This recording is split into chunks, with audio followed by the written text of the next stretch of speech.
Now, before we get started on chapter 15 of Jane Eyre, just wanted to remind you to make sure that you subscribe to this channel so that you can keep up to date and get all of my English literature content. So, chapter 15. Mr. Rochester did, on a future occasion, explain it. It was one afternoon when he chanced to meet me and Adele in the grounds, and while she played with Pilot and her shuttlecock, he asked me to walk up and down a long beech avenue within sight of her. He then said that she was the daughter of a French opera dancer, Céline Varens, towards whom he had once cherished what he called a grand passion. This passion Céline had professed to return with even superior ardor. He thought himself her idol, ugly as he was. He believed, as he said, that she preferred his tel d'athlete to the elegance of the Apollo Belvedere. And, Miss Eyre, so much was I flattered by this preference of the Gallic sliff for her British gnome, that I installed her in an hotel, gave her a complete establishment of servants, a carriage, cashmeres, diamonds, dentelles, etc. In short, I began the process of ruining myself in the received style. Like any other spoony, I had not, it seems, the originality to chalk out a new road to shame and destruction, but trod the old track with stupid exactness, not to deviate an inch from the beaten centre. I had, as I deserved to have, the fate of all other spoonies.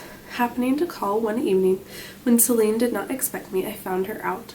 But it was a warm night, and I was tired with strolling through Paris, so I sat down in her boudoir, happy to breathe the air consecrated so lately by her presence. No, I exaggerate. I never thought there was any consecrating virtue about her. It was rather a sort of pastel perfume she had left, a scent of musk and amber, than an odor of sanctity. I was just beginning to stifle with the fumes of conservatory flowers and sprinkled essences when I bethought myself to open the window and step out onto the balcony. It was moonlight and gaslight besides, and very still and serene. The balcony was furnished with a chair or two. I sat down and took out a cigar. I will take one now, if you will excuse me. Here ensued a pause, filled up by the producing and lighting of a cigar. Having placed it to his lips and breathed a trail of Havana incense on the freezing and sunless air, he went on. I liked bonbons too in those days, Miss Eyre, and I was croquant. Overlook the barbarism. Croquant chocolate comfits, and smoking alternately, watching, meantime, the equipages that rolled along the fashionable street towards the neighboring opera house, when, in an elegant close carriage, drawn by a beautiful pair of English horses, and distinctly seen in the brilliant city night, I recognized the voiture I had given Céline. She was returning. Of course my heart thumped with impatience against the iron rails I leant upon. The carriage stopped, as I had expected, at the hotel door. My flame, that is the very word for an opera inamorata, alighted, though muffled in a cloak, an unnecessary encumbrance by the by on so warm a June evening. I knew her instantly, by her little foot seen peeping from the skirt of her dress. As she skipped from the carriage step, bending over the balcony, I was about to murmur Mon ange, in a tone, of course, which should be audible to the ear of love alone, when a figure jumped from the carriage after her, cloaked also. But that was a spurred heel which had rung on the pavement, and that was a hated head which now passed under the arched porte-cochere of the hotel. You never felt jealousy, did you, Miss Eyre? Of course not. I need not ask you, because you never felt love. You have both sentiments yet to experience. Your soul sleeps. The shock is yet to be given which shall waken it. You think all existence lapses in as quiet a flow as that in which your youth has hitherto slid away, floating on with closed eyelids and muffled ears. You neither see the rocks bristling not far off in the bed of the flood, nor hear the breakers boil at their base. But I tell you, and you may mark my words, you will come some day to a craggy pass in the channel where the whole of life's stream will be broken up into the whirl and tumult, foam and noise. Either you will be dashed to atoms on crag points, or lifted up and borne on by some master wave into a calmer current, as I am now.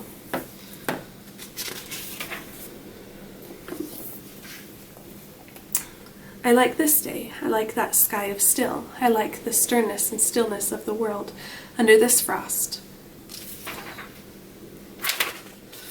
I like Thornfield, its antiquity, its retirement, its old crow trees and thorn trees, its grey facade, and lines of dark windows reflecting that metal welkin. Yet how long have I abhorred the very thought of it, shunned it like a great plague house? How do I still abhor? He ground his teeth and was silent. He attested his step and struck his boot against the hard ground. Some hated thought seemed to have him in its grip, and to hold him so tightly that he could not advance. We were ascending the avenue when he thus paused. The hall was before us. Lifting his eye to its battlements, he cast over them a glare such as I never saw before or since. Pain, shame, ire, impatience, disgust, detestation seemed momentarily to hold a quivering conflict in the large pupil dilating under his ebon eyebrow. Wild was the wrestle which should be paramount. But another feeling rose and triumphed. Something hard and cynical, self-willed and resolute. It settled his passion and petrified his countenance. He went on. During the moment I was silent, Miss Eyre, I was arranging a point with my destiny. She stood there by that beech trunk, a hag like one of those who appeared to Macbeth on the heath of Forres.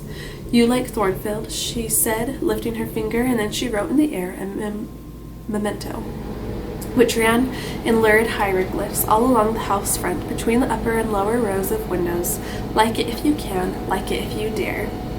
I will like it, said I. I dare like it, and, he subjoined moodily, I will keep my word. I will break obstacles to happiness, to goodness. Yes, goodness. I wish to be a better man than I have been, than I am. As Job's Leviathan broke the spear, the dart, and the habergeon, hindrances which others count as iron and brass, I will esteem but straw and rotten wood. Adele here ran before him with her shuttlecock. Away, he cried harshly. Keep at a distance, child, or go into Sophie. Continuing then to pursue his walk in silence, I ventured to recall him to the point whence he had abruptly diverged. Did you leave the balcony, sir? I asked when Mademoiselle Varens entered. I almost expected a rebuff for this hardly well-timed question, but on the contrary, walking out of his scowling abstraction, he turned his eyes towards me, and the shades seemed to clear off his brow. Oh, I had forgotten Celine. Well, to resume. When I saw my charmer thus come and accompanied by a cavalier, I seemed to hear a hiss, and the green snake of jealousy rising on undulating coils from the moonlit balcony glided within my waistcoat and ate its way in 2 minutes to my heart's core. Strange, he exclaimed, suddenly starting again from the point, strange that I should choose you for the confidant of all this, young lady, passing strange that you should listen to me quietly as if it were the most usual thing in the world for a man like me to tell stories of his opera mistresses to a quaint, inexperienced girl like you. But the last singularity explains the first, as I intimated once before. You, with your gravity, considerateness, and caution, were made to be the recipient of secrets. Besides, I know what sort of mind I have placed in communication with my own. I know it is one not liable to take infection. It is a peculiar mind. It is a unique one. Happily, I do not mean to harm it, but if I did, it would not take harm from me. The more you and I converse, the better, for while I cannot blight you, you may refresh me. After this digression, he proceeded. I remained in the balcony. They will come to her boudoir, no doubt, thought I. Let me prepare an ambush. So putting my hand in through the open window, I drew the curtain over it, leaving only an opening through which I could take observations. And then I closed the casement all but a chink just wide enough to furnish an outlet to lovers' whispered vows. Then I stole back to my chair, and as I resumed it, the pair came in. My eye was quickly at the aperture. Celine's chambermaid entered, lit a lamp, left it on the table, and withdrew. The couple were thus revealed to me clearly. Both removed their cloaks, and there was the Varens, shining in satin and jewels, my gifts, of course, and there was her companion in an officer's uniform, and I knew him for a young roue of a vicomte, a brainless and vicious youth whom I had sometimes met in society, and had never thought of hating because I despised him so absolutely. On recognizing him, the fang of the snake, Lissy, was instantly broken, because at the same moment my love for Celine sunk under an extinguisher. A woman who could betray me for such a rival was not worth contending for. She deserved only scorn, less, however, than I, who had been her dupe. They began to talk. Their conversation eased me completely. Frivolous, mercenary, heartless and senseless. It was rather calculated to weary than enrage a listener. A card of mine lay on the table. This being perceived brought my name under discussion. Neither of them possessed energy or wit to belabor me soundly, but they insulted me as coarsely as they could in their little way, especially Celine, who even waxed rather brilliant on my personal defects, deformities she termed them. Now it had been her custom to launch out into fervent admiration of what she called my beauté mâle, wherein she differed diametrically from you, who told me point blank at the second interview that you did not think me handsome. The contrast struck me at the time, and Adele here came running up again. Monsieur, John has just been to say that your agent has called and wishes to see you. In that case, I must arrange. Opening the window, I walked in upon them, liberated Celine from my protection, gave her notice to vacate her hotel, offered her a purse for immediate exigencies, disregarded screams, hysterics, prayers, protestations, convulsions, made an appointment with the Vicomte for a meeting at the Bois de Boulogne. Next morning I had the pleasure of encountering him, left a bullet in one of his poor etiolated arms, feeble as the wing of a chicken in the pit, and then thought I had done with the whole crew. But unluckily the Varens, 6 months before, had given me this filet. Adele, who she affirmed was my daughter, and perhaps she may be, though I see no proof of such grim paternity written in her countenance. Pilot is more like me than she. Some years after I had broken with the mother, she abandoned her child and ran away to Italy with a musician or singer. I acknowledge no natural claim on Adele's part to be supported by me, nor do I now acknowledge any, for I am not her father. But hearing that she was quite destitute, I even took the poor thing out of the slime and mud of Paris and transplanted it here, to grow up clean on the wholesome soil of an English country garden. Mrs. Fairfax found you to train it, but now you know that it is the illegitimate offspring of a French opera girl. You will perhaps think differently of your post and protege. You will be coming to me some day with notice that you have found another place, that you beg me to look out for a new governess, etc. Eh? No, Adele is not answerable for either her mother's fault or yours. I have a regard for her, and now that I know she is, in a sense, parentless, forsaken by her mother and disowned by you, sir, I shall cling closer to her than before. How could I possibly prefer the spoilt pet of a wealthy family who would hate her governess as a nuisance to a lonely little orphan who leans towards her as a friend? Oh, that is the light in which you view it. Well, I must go in now, and you too. It darkens. But I stayed out a few minutes longer with Adele and Pilot, ran a race with her, and played a game of battledore and shuttlecock. When we went in, and I had removed her bonnet and coat, I took her on my knee, kept her there an hour, allowing her to prattle as she liked, not rebuking even some little freedoms and trivialities into which she was apt to stray when much noticed, and which betrayed in her a superficiality of character, inherited probably from her mother, hardly congenial to an English mind. Still, she had her merits, and I was disposed to appreciate all that was good in her to the utmost. I sought in her countenance and features a likeness to Mr. Rochester, but found none. No trait, no turn of expression announced relationship. It was a pity. If she could have been proved to resemble him, he would have thought more of her. It was not till after I had withdrawn to my own chamber for the night that I steadily reviewed the tale Mr. Rochester had told me. As he had said, there was probably nothing at all extraordinary in the substance of the narrative itself. A wealthy Englishman's passion for a French dancer, and her treachery to him were everyday matters enough, no doubt, in society, but there was something decidedly strange in the paroxysm of emotion which had suddenly seized him when he was in the act of expressing the present contentment of his mood, and his newly revived pleasure in the old hall and its environs. I meditated wonderingly on this incident, but gradually quitting it, as I found it for the present inexplicable, I turned to the consideration of my master's manner to myself. The confidence he had thought fit to repose in me seemed a tribute to my discretion. I regarded and accepted it as such. His deportment had now, for some weeks, been more uniform towards me than at first. I never seemed in his way. He did not take fits of chilling hauteur. When he met me unexpectedly, the encounter seemed welcome. He had always a word and sometimes a smile for me. When summoned By formal invitation to his presence, I was honored by a cordiality of reception that made me feel I really possessed the power to amuse him, and that these evening conferences were sought as much for his pleasure as for my benefit. I indeed talked comparatively little, but I heard him talk with relish. It was his nature to be communicative. He liked to open to a mind unacquainted with the world glimpses of its scenes and ways. I do not mean its corrupt scenes and wicked ways, but such as derived their interest from the great scale which they were acted, the strange novelty by which they were characterized, and I had a keen delight in receiving the new ideas he offered, and imagining the new pictures he portrayed, and following him in thought through the new regions he disclosed, never startled or troubled by one noxious illusion. The ease of his manner freed me from painful restraint.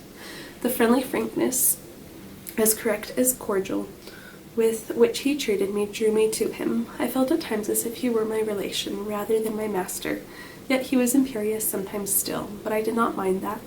I saw it was his way. So happy, so gratified did I become with this new interest added to life, that I ceased to pine after kindred. My thin crescent destiny seemed to enlarge, the existence were filled up, my bodily health improved, I gathered flesh and strength. And was Mr. Rochester now ugly in my eyes? No, reader. Gratitude in many associations, all pleasurable and genial, made his face the object I liked best to see. His presence in a room was more cheering than the brightest fire, and yet I had not forgotten his faults. Indeed, I could not, for he brought them frequently before me. He was proud, sardonic, harsh, to inferiority of every description. In my secret soul, I knew that his great kindness to me was balanced by unjust severity to others. He was moody, too unaccountably so. I more than once, when sent for to read to him, found him sitting in his library alone with his head bent on his folded arms, and when he looked up, a morose, almost a malignant scowl blackened his features. But I believed that his moodiness, his harshness, and his former faults of morality, I say former now, for he seemed corrected of them, had their source in some cruel cross of fate. I believed he was naturally a man of better tendencies, higher principles, and purer tastes than such as circumstances had developed, education instilled, or destiny encouraged. I thought that there were excellent materials in him, though for the present they hung together somewhat spoiled and tangled. I cannot deny that I grieved for his grief, whatever that was, and would have given much to assuage it. Though I had now extinguished my candle and was laid down in bed, I could not sleep, for thinking of his look when he paused in the avenue and told how his destiny had risen up before him and dared him to be happy at Thornfield. Why not, I asked myself. What alienates him from the house? Will he leave it again soon? Mrs. Fairfax said he seldom stayed here longer than a fortnight at a time, and he has now been resident 8 weeks. If he does go, the change will be doleful. Suppose he should be absent spring, summer, and autumn, how joyless sunshine and fine days will seem. I hardly know whether I had slept or not after this musing. At any rate, I started wide awake on hearing a vague murmur, peculiar and lugubrious, which sounded, I thought, just above me. I wished I had kept my candle burning. The night was drearily dark, my spirits were depressed. I rose and sat up in bed, listening. The sound was hushed. I tried again to sleep, but my heart beat anxiously. My inward tranquillity was broken. The clock far down in the hall struck 2. Just then, it seemed, my chamber door was touched, as if fingers had swept the panels and groping away along the dark gallery outside. I said, "Who is there?" Nothing answered. I was chilled with fear. All at once I remembered that it might be Pilot, who, when the kitchen door chanced to be left open, not unfrequently found his way up to the threshold of Mr. Rochester's chamber. I had seen him lying there myself in the mornings. The idea calmed me somewhat. I lay down. Silence composes the nerves, and as an unbroken hush now reigned again through the whole house, I began to feel the return of slumber. But it was not fated that I should sleep that night. A dream had scarcely approached my ear when it fled affrighted, scared by a marrow-freezing incident enough. This was a demonic laugh, low, suppressed, and deep, muttered, as it seemed, at the very keyhole of my chamber door. The head of my bed was near the door, and I thought at first the goblin laughter stood at my bedside, or rather crouched by my pillow. But I rose, looked round, and could see nothing. While I still gazed, Well, as I still gazed, the unnatural sound was reiterated, and I knew it came from behind the panels. My first impulse was to rise and fasten the bolt, my next, again, to cry out who was there. Something gurgled and moaned. Ere long, steps retreated up the gallery towards the third-story staircase. A door had lately been made to shut in that staircase. I heard it open and close, and all was still. Was that Grace Poole, and is she possessed with a devil? Thought I, impossible now to remain longer by myself. I must go to Mrs. Fairfax. I hurried on my frock and a shawl. I withdrew the bolt and opened the door with a trembling hand. There was a candle burning just outside, left on the matting in the gallery. I was surprised at this circumstance, but still more was I amazed to perceive the air quite dim, as if filled with smoke, and while looking to the right hand and left to find whence these blue wreaths issued, I became further aware of a strong smell of burning. Something creaked. It was a door ajar, and that door was Mr. Rochester's, and the smoke rushed in a cloud from thence. I thought no more of Mrs. Fairfax. I thought no more of Grace Poole or the laugh. In an instant I was within the chamber. Tongues of flame darted round the bed. The curtains were on fire. In the midst of blaze and vapour, Mr. Rochester lay stretched, motionless, in deep sleep. "Wake, wake!" I cried. I shook him, but he only murmured and turned. The smoke had stupefied him. Not a moment could be lost. The very sheets were kindling. I rushed to his basin and ewer. Fortunately, one was wide and the other deep, and both were filled with water. I heaved them up, deluged the bed and its occupant, flew back to my own room, brought my own water jug, baptized the couch afresh, and by God's aid succeeded in extinguishing the flames which were devouring it. The hiss of the quenched element, the breakage of a pitcher which I flung from my hand when I had emptied it, and above all, the splash of the shower bath I had liberally bestowed, roused Mr. Rochester at last. Though it was now dark, I knew he was awake, because I heard him fulminating strange anathemas at finding himself lying in a pool of water. "Is there a flood?" he cried. "No, sir," I answered, "but there has been a fire. Get up." "Do. You are quenched now. I will fetch you a candle." "In the name of all the elves in Christendom, is that Jane Eyre?" he demanded. "What have you done with me? Witch, sorceress, who is in the room besides you? Have you plotted to drown me?" "I will fetch you a candle, sir, and in heaven's name get up. Somebody has plotted something. You cannot too soon find out who and what it is. There, I am up now, but at your peril you fetch a candle yet. Wait 2 minutes till I get into some dry garments, if any dry there be. Yes, here is my dressing gown. Now run." I did run. I brought the candle, which still remained in the gallery. He took it from my hand, held it up, and surveyed the bed. All blackened and scorched, the sheets drenched, the carpet round, swimming in water. "What is it, and who did it?" he asked. I briefly related to him what had transpired. The strange laugh I had heard in the gallery, the step ascending to the third story, the smoke, the smell of fire which had conducted me to his room, in what state I had found matters there, and how I had deluged him in all the water I could lay hands on. He listened very gravely. His face, as I went on, expressed more concern than astonishment. He did not immediately speak when I had concluded. "Shall I call Mrs. Fairfax?" I asked. "Mrs. Fairfax? No. What the deuce would you call her for? What can she do? Let her sleep unmolested." "Then I will fetch Leah and wake John and his wife." "Not at all. Just be still. You have a shawl on. If you are not warm enough, you may take my cloak yonder, wrap it about you, and sit down in the armchair there. I will put it on. Now place your feet on the stool to keep them out of the wet. I am going to leave you a few minutes. I shall take the candle. Remember where you are till I return. Be as still as a mouse. I must pay a visit to the third story. Don't move. Remember or call anyone." He went. I watched the light withdraw. He passed up the gallery very softly, unclosed the staircase door with as little noise as possible, shut it after him, and the last ray vanished. I was left in total darkness.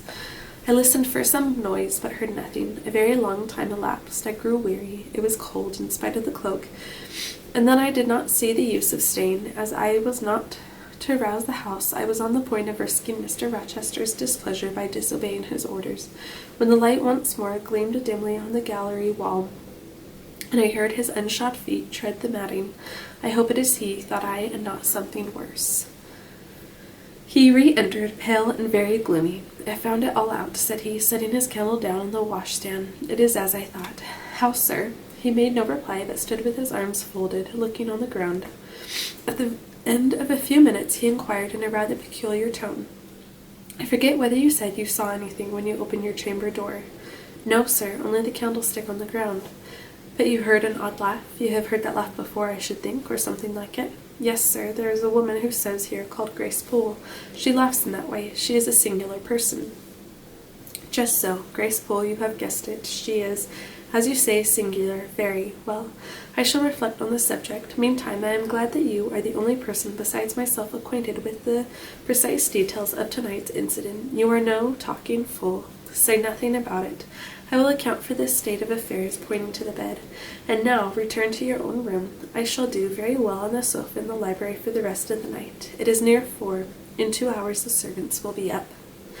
Good night, then, sir, said I, departing. He seemed surprised, very inconsistently so, as he had just told me to go. What, he exclaimed, are you quitting me already, and in that way? You said I might go, sir. But not without taking leave, not without a word or two of acknowledgment and goodwill, not, in short, in that brief, dry fashion. Why, you have saved my life, snatched me from a horrible, excruciating death, and you walk past me as if we were mutual strangers. At least shake hands. He held out his hand. I gave him mine. He took it first in one, then in both his hands. He held out his hand. I gave him mine. He took it first in one, then in both his own. You have saved my life. I have a pleasure in owing you so immense a debt. I cannot say more. Nothing else that has been would have been tolerable to me in the character of creditor for such an obligation, but you, it is different. I feel your benefits no burden, Jane. He paused, gazed at me. Words almost visible trembled on his lips, but his voice was checked. Good night again, sir. There is no debt, benefit, burden, obligation in the case. I knew, he continued, you would do me good in some way at some time. I saw it in your eyes when I first beheld you. Their expression and smile did not, again he stopped, did not, he proceeded hastily, strike delight to my very innermost heart, so for nothing. People talk of natural sympathies. I have heard of good genii. There are grains of truth in the wildest fable. My cherished preserver, good night. A strange energy was in his voice, a strange fire in his look. I am glad I happened to be awake, I said, and then I was going. What? You will go? I am cold, sir. Cold? Yes, and standing in a pool. Go then, Jane, go. But he still retained my hand, and I could not free it. I bethought myself of an expedient. I think I hear Mrs. Fairfax move, sir, said I. Well, leave me. He relaxed his fingers, and I was gone. I regained my couch, but never thought of sleep. Till morning dawned, I was tossed on a buoyant but unquiet sea, where billows of trouble rolled under surges of joy. I thought sometimes I saw beyond its wild waters a shore, sweet as the hills of Beulah, and now and then a freshening gale, wakened by hope, bore my spirit triumphantly towards the bourne, but I could not reach it, even in fancy. A counteracting breeze blew off land, and continually drove me back. Sense would resist delirium, judgment would warn passion. Too feverish to rest, I rose as soon as day dawned.